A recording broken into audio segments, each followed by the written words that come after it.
Bueno, y después que Jesús y los discípulos tuvieron que irse de Galilea, donde habían llegado después de tanto tiempo, ¿se acuerdan? Y que, bueno, fueron tan mal recibidos por los líderes políticos y religiosos.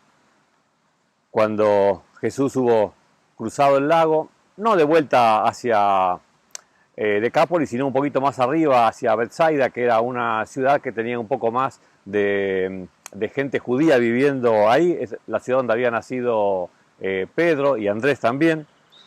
Y cuando fue a este lugar Jesús, que es una ciudad de paso donde Jesús hizo una cantidad de milagros, muchísimos, una de las ciudades donde más milagros realizó Jesús, dice en Marcos capítulo 8, versículo 22, que cuando llegaban a Betsaida, algunas personas le llevaron un ciego a Jesús y le rogaron que lo tocara. Miren, esta parte es muy interesante porque si uno la lee medio rápido, por ahí no se da cuenta de algunos detalles, pero acá nos cuenta que una persona que es ciega, si vos te pones un poco en el lugar de un ciego, te darás cuenta un poco de las limitaciones que esa persona tiene.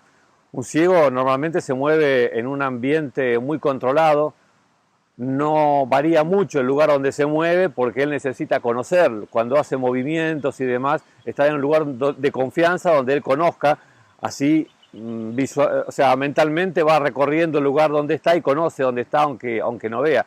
Cuando sale de su entorno, digamos, de comodidad o de confort, ahí se le complica. Entonces se mueve cuando puede estar controlado en confianza, como por ejemplo acá con unos amigos que los llevan a la presencia de Jesús. Este hombre, por supuesto, que había escuchado acerca de Jesús un montón, había escuchado de sus milagros y tenía la expectativa, y ahora lo tenía ahí. Jesús estaba en la ciudad y sus amigos lo llevaron. Miren, uno de los puntos increíbles de esta historia es que estos amigos lo llevan a Jesús, ¿no? Perfecto, mejor decisión no podían tomar. Ahora fíjense cómo se mete en la historia el toque humano en todo esto, ¿no? Porque llevarlo a Jesús reconociendo que uno no puede ayudar, pero quiere que esta persona pueda recibir auxilio, lo lleva a Jesús que le puede dar el auxilio, y entonces ¿qué es lo siguiente que hace? Dice el versículo que leímos recién, que le rogaron que lo tocara. Te hago una pregunta. ¿Que lo tocara para qué? Bueno, sí, seguramente la película que se habían hecho, ellos posiblemente se imaginaron, lo llevamos a Jesús y cuando Jesús está con él, lo toca, le dice algunas palabras y nuestro amigo se sana. Eso es lo que se habrán imaginado, pero es raro, ¿vieron? Que las personas le estemos explicando o enseñando a Jesús cómo tiene que proceder para realizar el milagro. Algo que ellos no tienen la menor idea de cómo se puede hacer, pero le dan una manito, ¿no? Le dicen, le empiezan a mostrar el camino. Mirá, vos tenés que tocarlo y después vos sabrás lo que harás y lo sana. ¿Por qué tenía que tocarlo? A veces las personas cuando presentamos nuestros casos ante Dios, les solemos dar una manito, ¿no? ¿Vieron? Tenés un tema laboral, un tema de esto, de lo otro, y entonces, más allá de explicarle, ponerle tu problema a sus pies, solemos estar explicándole cómo tiene que solucionarlo. Tiene que hacer que esta persona afloje, tiene que hacer que esto así. ¿Por qué no dejamos que Dios sea Dios? Le dejamos el problema y que lo arregle como Él quiera. Pero bueno, esta es la parte humana que aparece, ¿no? Y es interesante la forma como Jesús reacciona ante esta situación y ante este pedido. Dice que tomó de la mano al ciego y lo sacó fuera del pueblo. A ver, pensá en lo que significan estas pocas líneas que leímos. El hombre estaba en la presencia de Jesús con toda la expectativa de que Jesús lo sane. El hombre se siente seguro en ese lugar, porque alguien de quien espera recibir algo bueno y además sus amigos que lo cuidan. Pero lo que hace Jesús, como primero que nada, es lo agarra de la mano a este hombre y se lo lleva. Lo saca del lugar donde está, lo aleja de sus amigos, lo aleja del caserío, del poblado, y se lo va llevando hasta muchas cuadras de distancia, hasta que desaparece el pueblo de su vista. Y fíjense, no sé si se alcanzan a imaginar lo que va viviendo este ciego que va quedando de la mano de alguien a quien no conoce, en quien tiene mucha confianza, sí, pero no, a él no lo conoce. Y bueno, a medida que se va alejando del pueblo, obligatoriamente van pasando estas situaciones. El ciego va aumentando su confianza en Jesús, porque es la apuesta que tiene que hacer, porque o eso, o se da vuelta y pide socorro a sus amigos y se vuelve. Es lo uno o lo otro. Pero la idea era que Jesús pudiera hacer algo por él. Entonces redobla su decisión de confiar en Jesús, no importa lo que él haga, porque él no esperaba que Jesús lo saque de su zona de confort. Hubiera preferido que lo sane ahí al lado de sus amigos. Pero Jesús no siempre hace las cosas como vos y yo esperamos que las haga, ¿no? ¿O sí? Bueno, generalmente no. Jesús obró de esta manera, se lo llevó lejos y encima cuando llegan a la distancia que Jesús decidió que era la distancia adecuada, fíjate cómo sigue. Llega el momento en el que Jesús va a hacer el milagro. Y cuando lo va a hacer, dice el versículo 23 en la segunda parte, después de escupirle en los ojos, yo te pregunto, ¿vos creés que este hombre, que no te olvides, está ciego frente a Jesús, esperando recibir la bendición de él?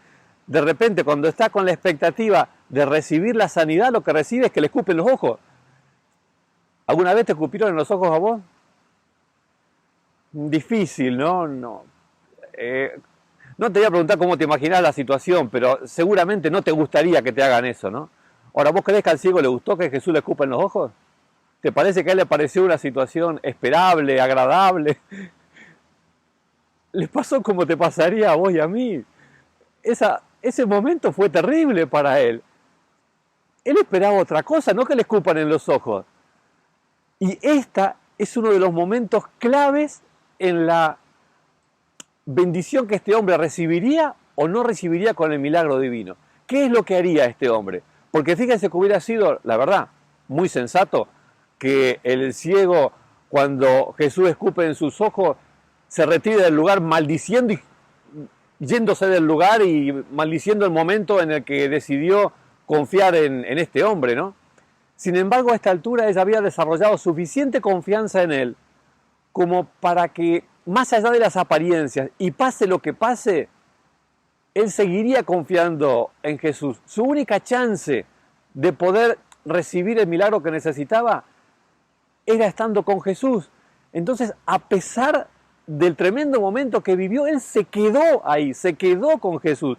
Y fíjense que dice el final del versículo que después de poner las manos sobre él, le preguntó, ¿puedes ver ahora?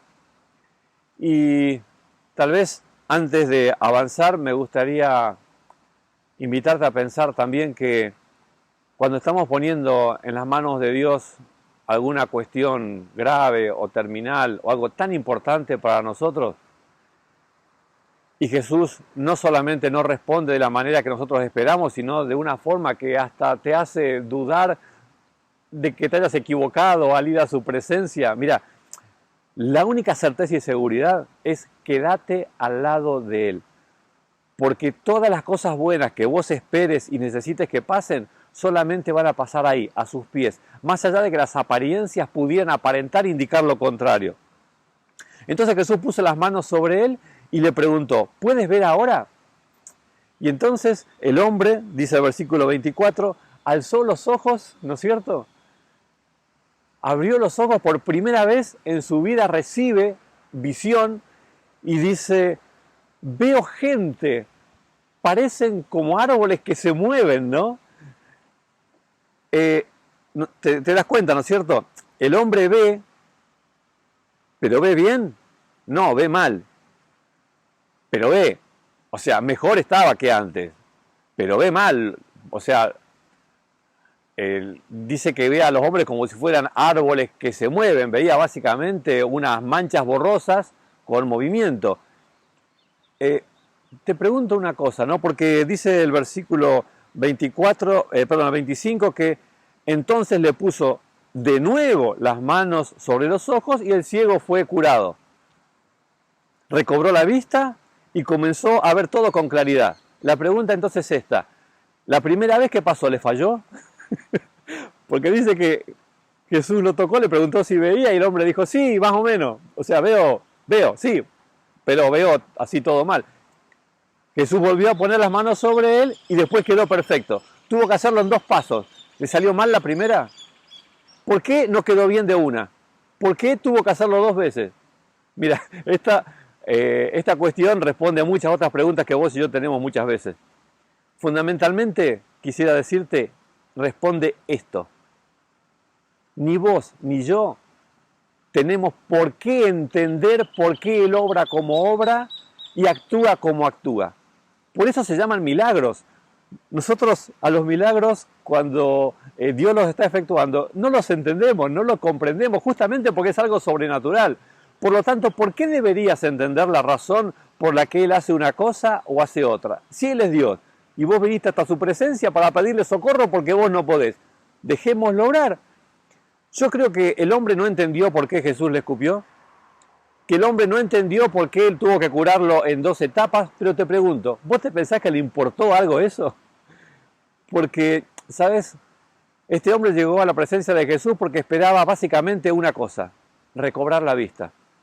Pero cuando Jesús recibió su visita, Él vio mucho más que lo que todos veían. El problema de la visión era obvio, pero este hombre tenía otro problemón. El problemón que tenía es que era un pecador. Y eso requería un tratamiento especial.